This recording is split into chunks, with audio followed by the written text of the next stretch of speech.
ng sala. Hallelujah, Hallelujah, Hallelujah, Hallelujah.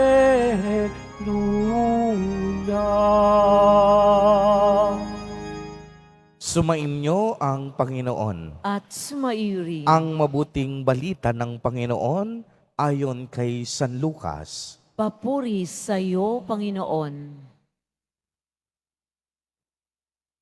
Dumating ang oras ng panganganak ni Elizabeth at nagluwal siya ng isang sanggol na lalaki. Nabalitaan ng kaniyang mga kapitbahay at mga kamag-anak na siya'y pinagpala ng Panginoon at nakigalak sila sa kaniya.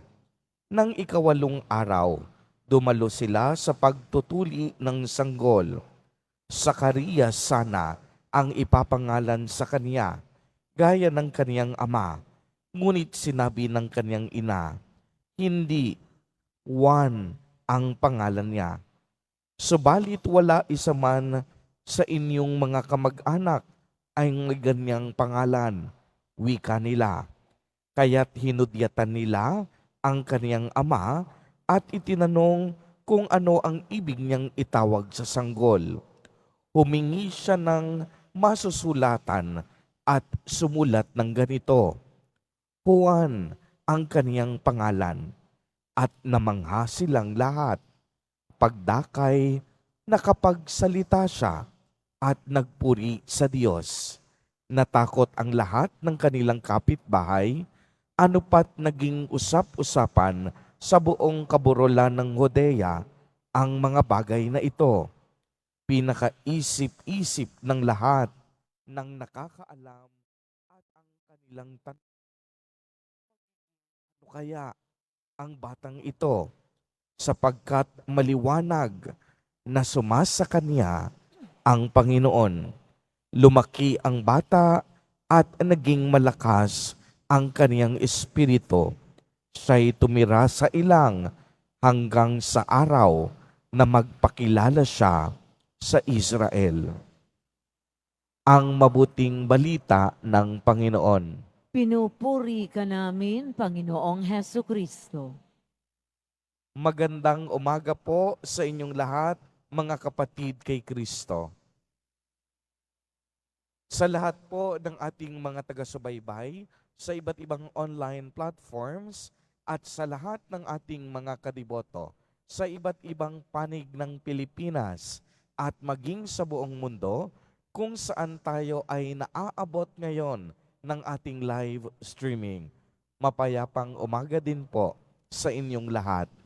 Purihin at dakilain natin ang ating Panginoon, ang mahal na poong Jesus Nazareno.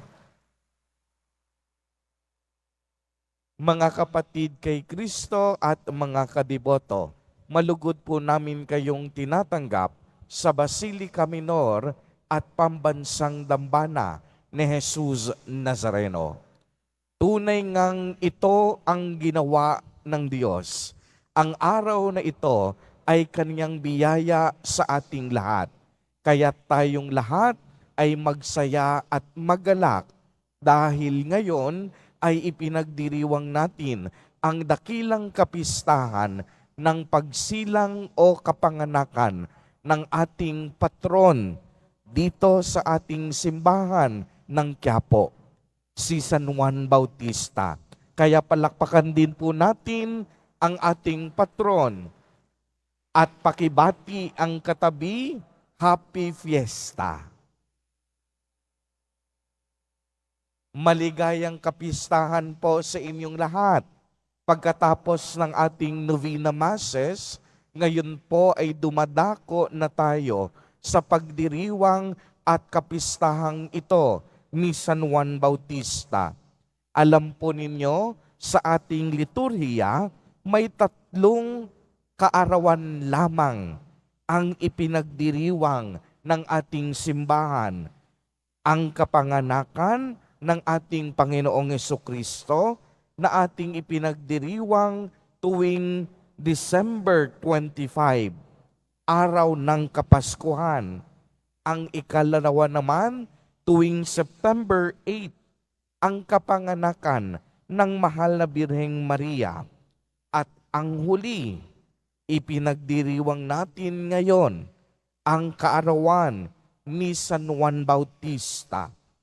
Mahalaga po ang kaarawan ni na Kristo at Maria sapagkat si Maria ipinaglihing walang kasalanan at siya ang naging daan upang isilang ang tagapagligtas. Gayon din naman, mahalaga ang pagsilang ni San Juan Bautista sapagkat siya naman ang naghanda ng daan para sa pagdating ng ating Panginoong Hesukristo. Kaya nga narinig natin ngayon sa araw na ito ang pagsilang ni San Juan Bautista mula sa sinapupunan ng kaniyang ina na si Elizabeth. Kaya nga ang kaniyang pagsilang napakahalaga para sa kasaysayan ng ating kaligtasan. Narinig natin sa unang pagbasa, bago pa ako ipinanganak, ay hinirang na ako ng Panginoon. Pinili niya ako para maging lingkod niya upang tipunin ang nanghalat na mga Israelita at sila'y ibalik sa bayang Israel.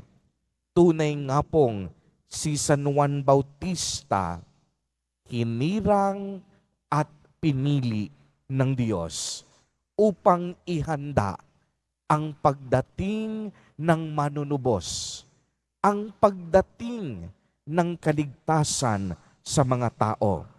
Hinirang siya ng Diyos upang maging instrumento ng kaniyang pag-ibig at upang ang mga tao magbalik loob sa ating Panginoon.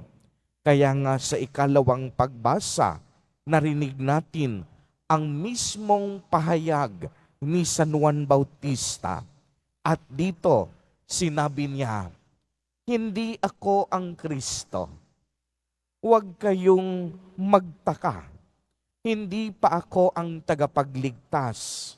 Ngunit siya ay malapit nang dumating sapagkat darating siya kasunod ko. At ako, hindi ako karapat-dapat magkalagman lamang ng kaniyang panyapak. Kaya nga kung mayroon tayong matututunan kay San Juan Bautista, unang-una ang kaniyang pagiging mapagkumbaba.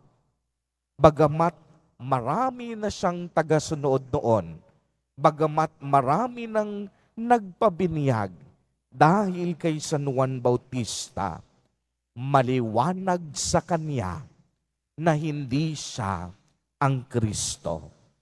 Ang kapangyarihang ibinigay sa kanya ay upang magbinyag at maging propeta, upang ipahayag ang pagdating ng Panginoon. Kaya nga sa kanyang pagiging propeta, sa kanyang pagbabautismo, kailanman si San Juan Bautista hindi naging mayabang. Walang yabang sa katawan ni San Juan Bautista. Matuwid siyang tao, matapang siya, at lagi siyang pumapanig sa katotohanan. Ano ang ginawa ni San Juan Bautista? Tinuligsan niya ang hari na si Herodes. Sa mga panahon noon, ang mga tao takot, nagbubulag-bulagan, nagpipipipipihan sa ginagawa ng kanilang hari na si Herodes. Subalit si San Juan Bautista, walang takot na tinlugsan niya ang haring si Herodes. Bakit? sapagkat si Herodes ay nakikiapid o nangangalunya. Inaasawa ni Herodes ang asawa ng kanyang kapatid na si Herodias. At tanging si San Juan Bautista lamang ang laglakas ng loob upang sabihin sa hari na mali ang iyong ginagawa at ito ay labag sa kautusan ng ating Panginoon. Kaya nga kung mapapansin natin, si San Juan Bautista, totoong-totoo sa kaniyang sarili. Walang ikinatatakot. Basta pumapanig sa katotohanan, si San Juan Bautista, matapang na ipagtatanggol ang kalooban ng Diyos. Kaya nga, kung ating mapapansin sa ating panahon ngayon, nakakalungkot po. Yung iba kasi, pinagkalooban lang ng maliit na bagay, ng maliit na kapangyarihan, ang taas na ng tingin sa kanilang mga sarili. Kung hamakin nila ang kapwa, ganun-ganun na lamang.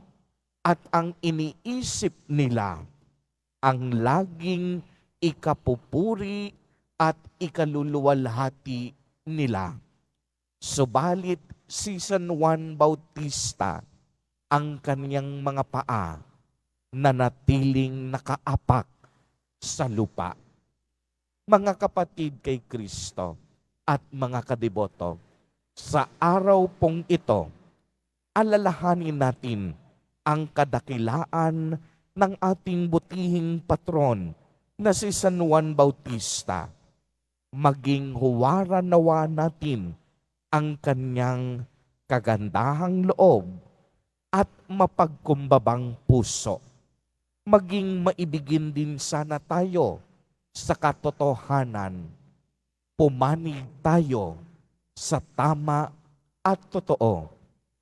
Pumanig tayo sa Diyos. Tulad ni San Juan Bautista, ihanda natin ang ating mga puso para sa pagdating ni Jesus Nazareno at naway magsilbi siyang hari ng ating puso at ng ating buhay. Amen. Purihin at dakilain natin ang ating Panginoon, ang mahal na poong Jesus Nazareno.